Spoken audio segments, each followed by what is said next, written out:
झूलेलाल। नमस्कार। मां सिंधी टीवी पारां SK channel पारां तव्हां ऐं सिंधी टीवी ऐप जेकी हाणे हींअर ठही आहे उन पारां 10 तारीख़ जेको सिंधी दिवस आहे अप्रैल जो ऐं 11 तारीख़ वर्ल्ड सिंधी दाल पकवान डे जेको मल्हायो वञे थो आदिपुर में दुखभंजन दरबार तरफ़ां, ऐं 13 तारीख़ जेको चेटीचंड आहे त उन बारे में असां हिकु संदेश था वठूं।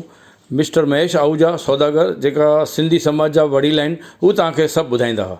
त मिस्टर महेश आहूजा सौदागर तव्हां कुझु ॿुधायो इन उपलक्ष्य में। जय झूलेलाल। स्वागत कयां थो मां सिंधी समाज जो।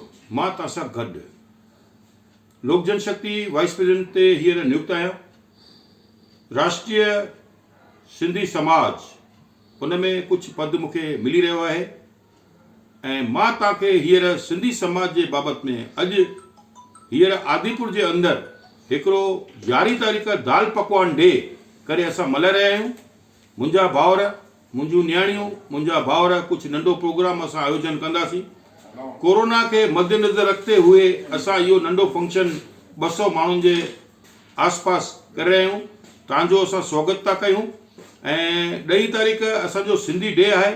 चेटीचंड मथां अची रहियो आहे पर असां चेटीचंड न मल्हाए करे असांजो दाल पकवान डे जेको सिंधी समाज जी हिकिड़ी अहिड़ी शइ आहे जेको असांजा पुरखनि खां दाल पकवान विकिरी करे पंहिंजो गुज़रान कंदा हुआ ऐं दाल पकवान विकिरी करे सिंधी समाज अॼु एॾी वॾी हस्ती थियो आहे कि सिंधी समाज कुझु शइ आहे भारत जे अंदरि, हिंदुस्तान जे अंदरि।